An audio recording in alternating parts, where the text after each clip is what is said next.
A paz do Senhor Jesus, estamos iniciando mais um Instantes Finais, este programa que tem por objetivo estudar as profecias bíblicas e os eventos escatológicos. E eu quero agradecer mais uma vez por sua audiência, a você que já é cristão, você que já é evangélico, independente da sua denominação. Quero agradecer também a você que não é evangélico ou que pertence a outra religião, mas que acompanha a programação da Rede Brasil, principalmente o programa Instantes Finais. Eu quero agradecer também a você que tem enviado a sua mensagem, a sua pergunta, a sua crítica, a sua opinião e a sua sugestão para nós, através do WhatsApp do programa, que é o 994661010. O sincero desejo do nosso coração é que você que já é cristão, você que já é evangélico, que você possa crescer espiritualmente, que você possa ser edificado através do estudo das profecias bíblicas e dos eventos escatológicos. Se você ainda não é cristão, o nosso desejo é que você possa receber Jesus como seu salvador pessoal, para que você também tenha direito à salvação, para que você possa desfrutar de todos os privilégios que estão reservados para os salvos no futuro. Que Deus te abençoe, que as bênçãos de Deus continuem sendo derramadas sobre a sua vida, sobre a sua família. Seja muito bem-vindo aos Instantes Finais. Se você está acompanhando diariamente ao nosso programa, você sabe que nós estamos estudando o capítulo 8 do livro de Daniel, que descreve a visão de um carneiro e de um bode. Abre a tela, por gentileza. Muito bem. Nos programas anteriores, nós já estudamos os versículos 1 a 8, e já vimos que esse carneiro aí com duas pontas representa o Império Medo-Persa e as duas pontas fala de Ciro e Dario. Vimos também que este bode peludo aí com um chifre entre os olhos representa a Grécia e esse chifre entre os olhos representa Alexandre o Grande. Pode trazer a tela, por favor? Nós não vamos recapitular os 8 versículos, mas vamos recapitular ao menos os últimos, que são os versículos 4 a 8, que vimos no programa anterior, sempre com aquele intuito de reforçar o aprendizado e relembrar o que vimos no programa anterior. Vamos relembrar? Capítulo 8, versículos 5 a 8, é melhor. A partir do versículo de número 5, onde ele já começa a falar sobre o bode. Muito bem. Pode abrir a tela, por gentileza? Daniel diz, e estando eu considerando, eis que um bode vinha do ocidente sobre toda a terra. Detalhe, já explicamos que este bode aí representa exatamente a Grécia, e quando diz que ele vinha do ocidente é porque literalmente, geograficamente, a Grécia fica ao ocidente lá da Babilônia. Aí diz assim, mas sem tocar no chão. Como é que pode um bode vir sem tocar no chão? Nós já explicamos. Isso fala da agilidade do exército de Alexandre e também porque não houve nenhum empecilho, nenhum impedimento, nenhum exército, nenhuma guerra que impedisse a sua marcha.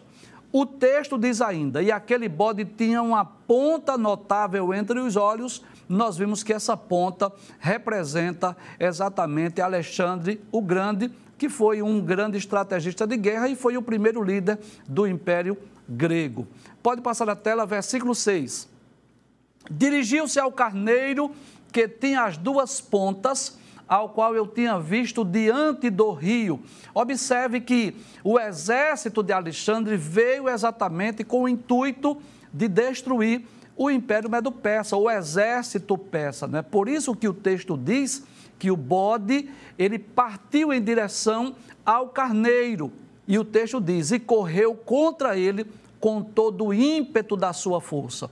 Então é como se Alexandre o Grande tivesse colocado ali o seu exército contra o exército persa para reinar sobre o mundo, que esse era o seu grande intento. Passe o texto, por favor. No versículo 7 diz, e o vi chegar perto do carneiro e irritar-se contra ele. O objetivo era esse, destruir os medos e os persas. E diz, e feriu o carneiro e lhe quebrou as duas pontas, pois não havia força no carneiro para parar diante dele. Ou seja, o exército persa não pôde resistir ao ímpeto, à velocidade, à rapidez, à agilidade do exército de Alexandre. E o lançou por terra e o pisou aos pés. Ou seja, a Grécia dominou sobre os persas. Não houve quem pudesse livrar o carneiro da sua mão. Traz a tela, por favor. Então, nós vimos aí que o carneiro, que representa o Império Medo-Persa, que reinou por mais ou menos 200 anos, né? Nós vamos perceber que durante aquele período, ninguém pôde vencê-los. Mas depois de 200 anos, aparece aí o exército de Alexandre o Grande, que tornou aí o império que sucumbiu os medos e os persas. Pode passar o texto, o versículo de número 8, que foi o último versículo que nós estudamos. Aí diz, aí você já percebe uma diferença na imagem. Dá para perceber, sem eu explicar? Observe que agora o bode já não tem mais um chifre entre os olhos. Agora aparecem 4. Observe que o texto diz, e o bode se engrandeceu em grande maneira. Fala dessa ascensão, da grandeza do Império Grego. Mas estando na sua maior força, aquela grande ponta foi quebrada. Nós já explicamos, foi a morte de Alexandre, muito jovem ainda, com 33 anos de idade. E subiram no seu lugar 4 também notáveis. Essas 4 pontas aí fala dos seus generais que dominou o mundo depois, o mundo não, vamos dizer assim, o Império Grego depois da morte de Alexandre. Traz a tela, por gentileza, e eu gostaria de relembrar, recapitular algumas telas que nós já demonstramos no programa anterior, mas eu gostaria de relembrar mais uma vez. Primeiro, vamos mostrar aquela tela que tem parte da estátua, que tem o urso, o leopardo, o carneiro e o bode. Por gentileza, abre essa tela. Isso, muito bem. Deixa essa tela aí. Então, observe que essa explicação aí dessa tela, não é? O título, o assunto é os impérios Medo-Persa e Grego nas profecias de Daniel. Então, o Império Medo-Persa, no capítulo de número 2, ele é apresentado pelo peito e os braços de prata daquela estátua do sonho de Nabucodonosor. Já explicamos isso. Os 2 braços representam Ciro e Dario, ou os medos e os persas. No capítulo 7, o Império Medo-Persa, ele é representado aí por um urso que tem 3 costelas entre os dentes. Detalhes, essas 3 costelas falam exatamente das principais conquistas dos medos e dos persas, que foi Lídia, Egito e Babilônia. E no capítulo 8, o Império Medo-Persa é representado por esse carneiro que tem 2 chifres, e esses chifres apontam exatamente para Ciro e Dario. Como é que o Império Grego é apresentado nas profecias de Daniel? No capítulo 2, no sonho da grande estátua, o Império Grego é representado pelo ventre e as coxas de cobre. No capítulo 7, o Império Grego é representado por esse leopardo com 4 cabeças e 4 asas. E aí eu quero chamar a sua atenção aí para esse detalhe dessas 4 cabeças e das 4 asas. As 4 asas apontam para a agilidade do exército de Alexandre, mas as 4 cabeças desse leopardo apontam exatamente para 4 generais que sucederam Alexandre, ou seja, o Império Grego foi dividido para 4 generais. É muito importante essa informação para você compreender o assunto de hoje que vamos estudar a partir do versículo 9. E no capítulo 8, você vai perceber aí, a princípio, este bode que tem um chifre entre os olhos, e nós já explicamos aí que esse chifre representa Alexandre, mas volta, por gentileza, ao versículo de número 8, volta, por favor, mais uma vez, o versículo 8, veja que agora, abre a tela, por favor, veja que agora, por favor, pode abrir, isso, agora o bode já não tem mais um chifre entre os olhos, agora são 4. E esses 4 chifres têm a mesma representação daquelas 4 cabeças lá daquele leopardo. Então, para nós iniciarmos a nossa aula hoje, eu quero trazer à tona também mais uma tela que nós já mostramos no programa anterior. Como você sabe, abre a tela, por favor, para eu explicar algo aqui. Pode trazer a tela, por favor. Nós estamos fazendo o possível, não é, para tornar este assunto, que é um assunto complexo, não é? Você sabe disso, nós já explicamos em programas anteriores que a partir do capítulo 7, que é a parte profética, nós vamos perceber isso, essa complexidade das profecias. Inclusive, nós vamos perceber que no capítulo de número 8, mais especificamente a partir do versículo 9, que é o texto que nós vamos estudar hoje, nós vamos perceber que essa profecia vai falar desses 4 generais. Depois vai falar sobre Antíoco Epifânio, que surgiu, posso dizer assim, que governou, que dominou a região da Palestina, que foi um desses 4 generais, que derivou-se, vamos dizer assim, surgiu depois desses 4 generais. Essa profecia aponta também para os tempos futuros, para o governo do anticristo. Então, nós vamos perceber a complexidade desse assunto. Por isso, nós estamos trazendo, não é, o maior número de imagens possível para que você possa acompanhar. E eu torno a dizer o que já disse nos programas anteriores: quando abrir a tela, você vai tirar uma foto para que isso possa facilitar a sua compreensão. Então, nós vamos, né, eu quero deixar essa imagem aí para que você perceba que na tela anterior nós vimos aquele leopardo com 4 cabeças, fala dos 4 generais. E agora, este bode que tinha uma ponta entre os olhos, agora tem 4, fala também dos 4 generais. Coloca aquela tela, por gentileza, da divisão do Império Grego para 4 generais de Alexandre. Abre essa tela, por gentileza. Muito bem. Então, aí está a divisão, as principais divisões do Império Grego. Aí em pé está, digamos assim, uma imagem aí, um desenho aí, como se fosse Alexandre o Grande, e está aí a divisão desse grande Império Grego.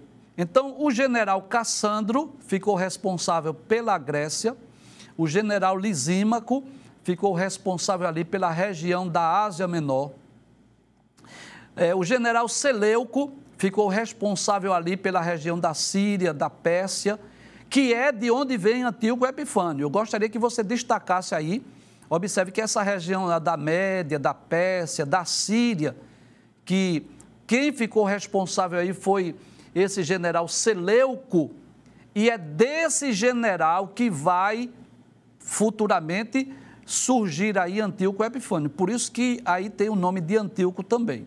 E lá embaixo, lá no Egito, quem ficou responsável foi o general Ptolomeu.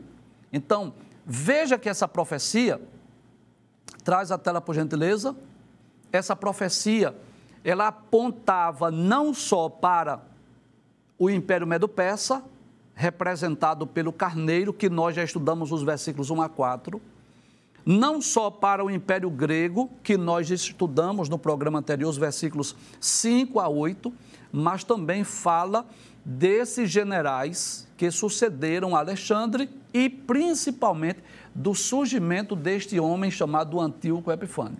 Eu gostaria de lembrar que nós vamos falar hoje, mas vamos falar também em outros programas sobre Antíoco Epifânio, que foi, digamos assim, um instrumento de Satanás, que foi um tipo do anticristo, que foi um opositor dos judeus, um perseguidor dos judeus há séculos passados, e nós vamos perceber que em alguns capítulos, não só no capítulo 8, mas no capítulo 10, no capítulo 11 de Daniel, faz menção a esse personagem.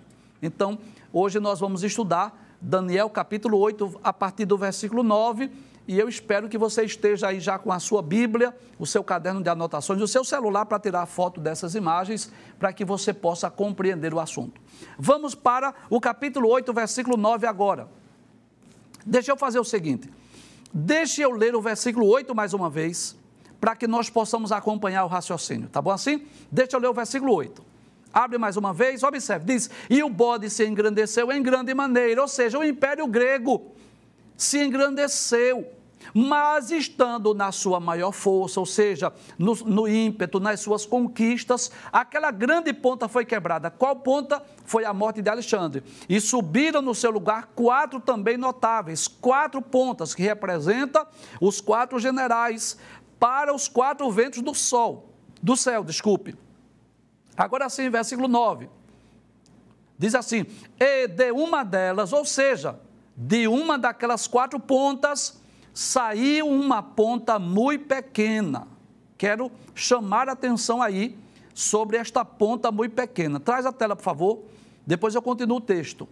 Então, essa profecia diz respeito a um sucessor de Seleuco, que era um daqueles 4 generais lá de Alexandre, cujo nome é Antíoco Epifânio, que tornou-se o rei da dinastia Seleucida e governou a Síria entre os anos 175 a 164 a.C. Detalhes. Esse período de 175 a 164, você vai perceber que é o que nós chamamos o período interbíblico. Deixa eu falar aqui nessa tela, por favor. Então, você sabe disso que entre os livros de Malaquias e o evangelho escrito por Mateus, há um período de aproximadamente 4 séculos ou 400 anos, chamados de período interbíblico. Nesse período de aproximadamente 400 anos, não houve nenhum livro canônico, nenhum livro inspirado por Deus que foi escrito. Apesar que foram escritos outros livros que são chamados ou considerados pelas igrejas cristãs como livros apócrifos, né? Como Tobias, Macabeus, por exemplo, que fala sobre como ocorreu esse império grego e as revoltas dos judeus, por exemplo. Então, esse Antíoco Epifânio, que reinou exatamente de 175 a 164 a.C., não há registro bíblico histórico acerca dele. O que existe são profecias, tá certo? Então, são profecias acerca de Antíoco Epifânio, mas a história comprova que realmente esse homem governou naquela região da Síria e também naquela região lá da Palestina e foi um perseguidor do povo judeu, tá bom? Vamos só mais uma vez e quando eu repetir a frase ou quando eu repetir a imagem, lembre-se disso, é só tentando ajudar, tá bom? É só para que você possa compreender, porque eu reconheço a complexidade desse assunto. Então, vamos abrir mais uma vez essa tela que fala dessa divisão dos 4 generais. Abre mais uma vez, eu não vou falar dos 4, mas de forma mais específica. Então, observe aí esse general Seleuco, que ficou responsável aí por essa região da Pérsia, da Síria, também por Jerusalém. Foi desse general Seleuco que depois procedeu aí, ou surgiu aí, Antíoco Epifânio, ok? Vamos voltar ao nosso assunto. Então, nós vamos estudar mais sobre esse personagem, não é? Lá no capítulo 10, capítulo 11 do livro de Daniel, que existem outras profecias que falam acerca desse personagem. Mas hoje vamos falar bastante sobre este homem que foi um ferrenho perseguidor do povo judeu. Volta o texto mais uma vez, deixa eu reler o versículo 9 mais uma vez. Então diz, e de uma delas saiu uma ponta muito pequena, a qual cresceu muito para o meio-dia, e para o oriente, e para a terra formosa. Então, esta profecia, posso dizer, traz a tela, por gentileza, que ela cumpriu-se na íntegra. A história nos mostra isso, que as grandes conquistas de Antíoco Epifânio foi exatamente nessas 3 direções. Para o sul, onde ficava o Egito, para o oriente, onde ficava a Mesopotâmia, e para a terra formosa, que é exatamente a terra de Israel, ou a cidade de Jerusalém. A história diz que cerca de 167 a.C., Antíoco Epifânio regressava de uma campanha ao Egito e conquistou Jerusalém, que passou a ser agora permanentemente controlada por seus soldados. Então, ele foi intolerante para com o povo judeu, porque quis exigir que o povo judeu adorasse os seus ídolos, adorasse os seus deuses. Deixa eu falar aqui nessa câmera mais uma vez. Você vai perceber isso, que enquanto o povo judeu estava lá em Babilônia, havia uma certa flexibilidade para que os judeus servissem ao Deus único e verdadeiro. É claro que lá no capítulo 3 houve um episódio em que o rei Nabucodonosor colocou Sadraque, Mesaque e Abdênego lá na fornalha de fogo, mas você vai perceber isso, que não era constante aquela perseguição. É como se o povo de Babilônia, os caldeus, eles tivessem uma certa tolerância para com os judeus. É claro que, como os judeus estavam lá em Babilônia, eles não estavam oferecendo holocaustos, eles não estavam oferecendo sacrifícios, porque estavam distante do templo em Jerusalém, você entende isso. Mas, com exceção do capítulo 3, Babilônia não obrigou, não exigiu que eles abandonassem seu Deus, pelo contrário, até os reis de Babilônia foram influenciados pelos jovens hebreus, como nós vimos nos programas anteriores. Depois nós vamos perceber que no reinado de Dario, no reinado de Ciro, Daniel também exerce funções importantes naquele grande império, inclusive nós falamos no programa anterior que foi durante o reinado de Ciro que possivelmente Ciro teve acesso àquela profecia de Isaías 45, que nós lemos ontem no programa, lembra? Onde Ciro é chamado pelo nome 200 anos, mais ou menos, antes do seu nascimento, né? Então, nós vamos perceber que Deus usa Isaías e chama Ciro pelo nome. E quando Ciro tornou-se o grande rei persa, é possível que ele tivesse acesso àquela profecia e ele ordenou que o povo judeu retornasse. Nós lemos o capítulo 1 de Esdras ontem, que inclusive é um dos capítulos mais extraordinários da Bíblia, porque Ciro manda o povo retornar para reconstruir o templo e manda devolver os utensílios. Lembra daqueles utensílios que Nabucodonosor levou lá para a Babilônia? Inclusive no capítulo de número 5, o rei Belsazar bebeu vinho neles? Muito bem, aqueles utensílios que era da casa de Deus lá em Jerusalém, Ciro mandou retornar. Então os judeus retornaram, né, em três levas com Zorobabel para restaurar o templo, com Esdras para restaurar o culto e depois com Neemias, claro, já nos dias de Artaxerxes, né, Neemias mais ou menos um século depois, que voltou mais para restaurar os muros de Jerusalém, é bom lembrar isso.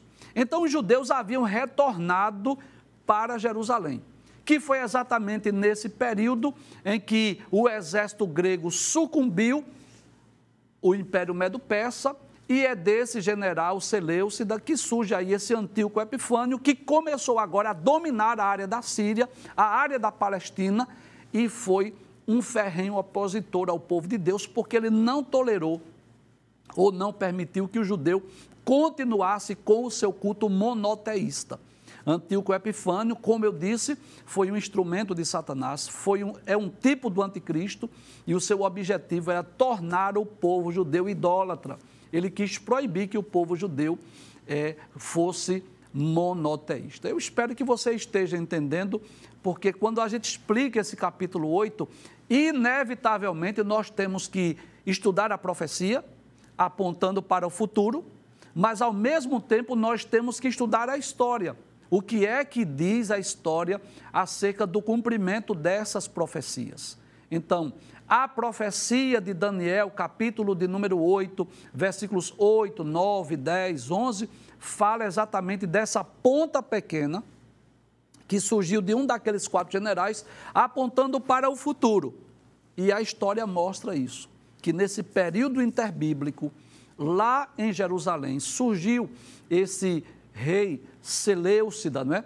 Que procedeu de Seleuco, chamado Antíoco Epifânio, que foi um opositor ao povo judeu. Eu espero que você esteja compreendendo, e eu quero deixar bem claro, nós estamos fazendo o possível para que você possa entender a profecia. E quando nós estudamos a profecia e a história, nós vamos perceber claramente como se encaixa, né? Quando Daniel teve aquela visão do carneiro, do bode, e depois a gente vai estudar a história, a gente vai entender perfeitamente como se encaixa a profecia e o seu cumprimento. Inclusive, eu torno a dizer aqui mais uma vez, eu vou dizer como disse o apóstolo Paulo, eu não me canso de dizer-vos as mesmas palavras, porque isso é segurança para vós. Nós só podemos interpretar uma profecia perfeitamente quando ela se cumpre. É quando a profecia se cumpre que nós podemos interpretá-la perfeitamente. Antes do seu cumprimento, nós podemos ter uma ideia do que será e como será, mas é só no seu cumprimento que nós vamos poder ter essa certeza ou essa convicção. Deixa eu citar aqui um exemplo. Vamos pensar em Isaías, não é? O profeta messiânico que profetizou o Messias nascendo de uma virgem. Como pode? 700 anos antes de Cristo, há 2.700 anos atrás, o profeta dizer que a virgem iria dar à luz. Ele profetizou também acerca do Messias sofredor, que seria ferido pelas nossas transgressões, que seria moído pelas nossas iniquidades. Então, nós vamos perceber que, quando nós lemos o Novo Testamento, aí nós vamos entender a profecia de Isaías, né? Que a Virgem Maria, antes de se unir, né, com José, antes de habitar com José, antes de oficializar o casamento, achou-se grávida pelo Espírito Santo. E a gente vai entender o porquê que o Messias nasceria de uma virgem. E nós vamos ver depois, por exemplo, a morte de Jesus registrada nos evangelhos, e nós vamos entender aquela profecia lá do servo sofredor, de Isaías capítulo 53. Então, quando a profecia se cumpre, aí a gente encaixa perfeitamente com o cumprimento com a profecia, a gente percebe a riqueza de detalhe das profecias. Inclusive, esse capítulo 8 é maravilhoso, é belíssimo, esses detalhes, né, desses impérios, dos detalhes que Deus mostrou a Daniel, e depois o anjo vai trazer essa interpretação para o profeta, como nós vamos ver daqui a pouco. Mas é bom deixar bem claro isso, que este cumprimento desta profecia, nós não vamos encontrar necessariamente o registro bíblico, nós encontramos apenas as profecias, porque quando se cumpriu essa profecia, foi exatamente no período interbíblico, que é o período entre Malaquias e Mateus, que não há registro de livros canônicos. Deixa eu ler mais uma vez o versículo 9, por favor, para a gente não perder o raciocínio, tá? E de uma delas saiu uma ponta muito pequena, uma delas quem? Uma dessas pontas, ou seja, de um dos generais surgiu uma ponta pequena, a qual cresceu muito para o meio-dia, para o oriente e para a Terra Formosa. Nós já explicamos as direções que esse rei Seleucida, chamado Antíoco Epifânio, conquistou, e a Terra Formosa aí é exatamente a terra de Israel, a terra de Jerusalém. Versículo de número 10, pode passar o texto, por gentileza.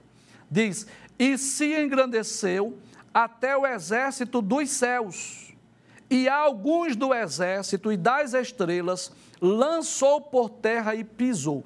Deixe essa tela aberta, por favor, porque esse é um dos textos mais complexos e mais difíceis do livro de Daniel.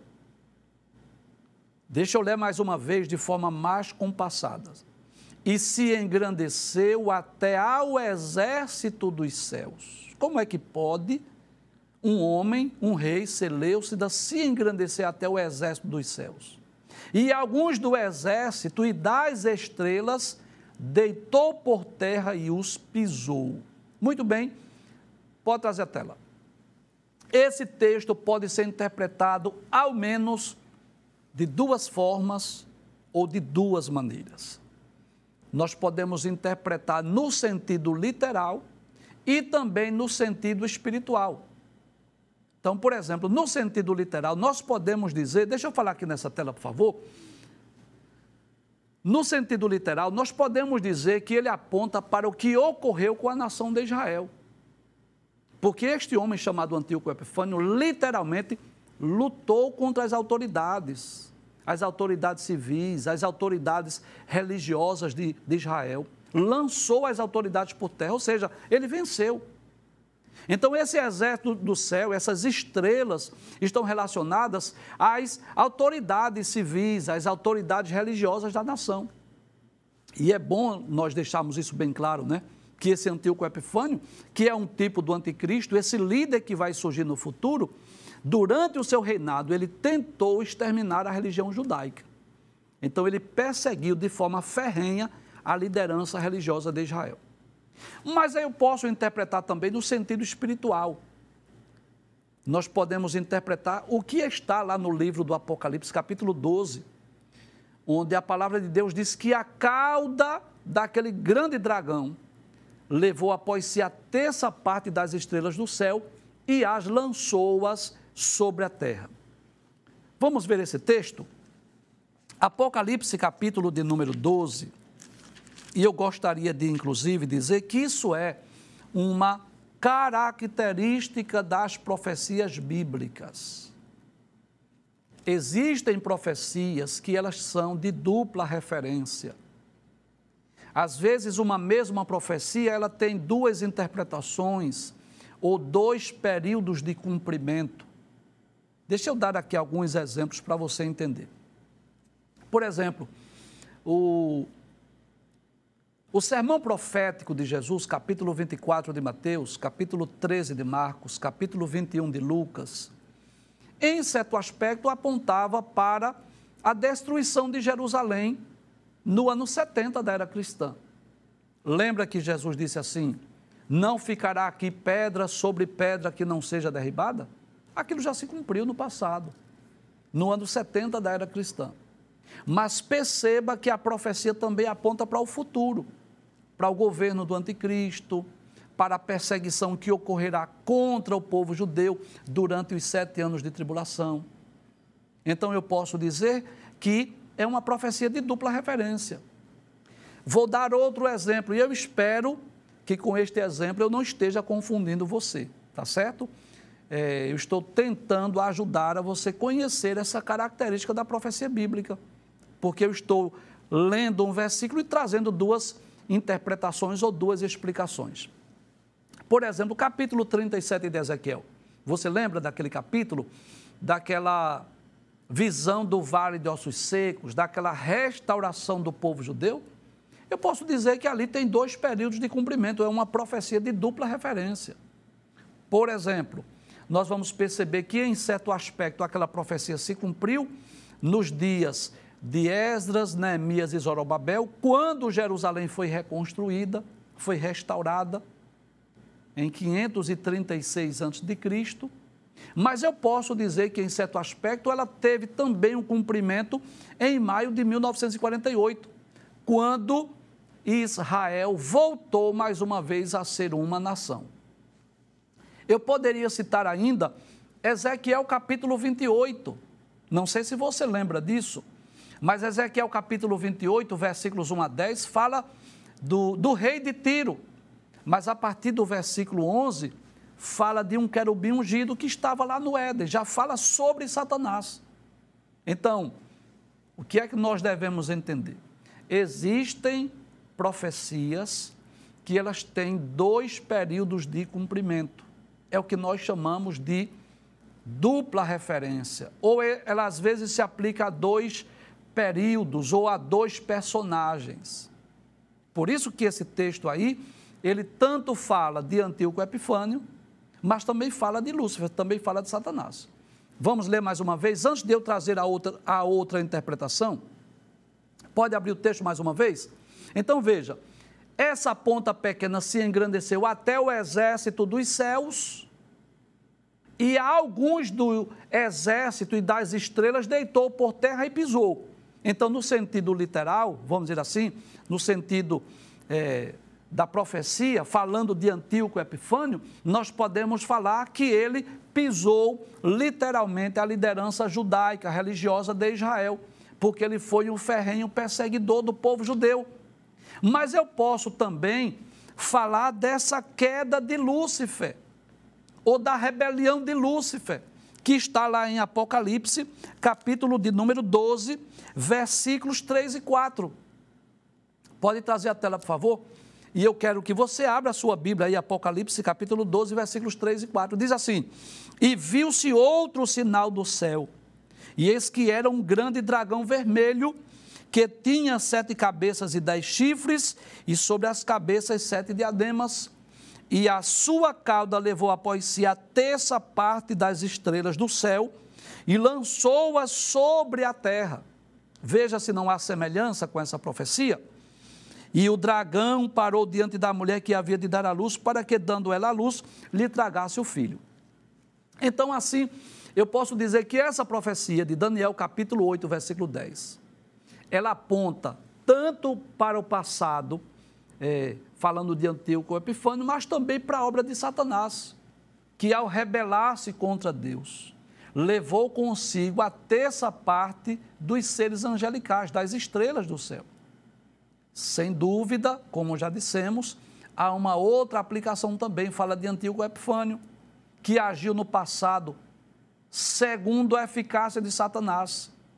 Ele também foi um instrumento de Satanás para perverter o povo de Deus, para perseguir a liderança religiosa de Israel, principalmente, não é?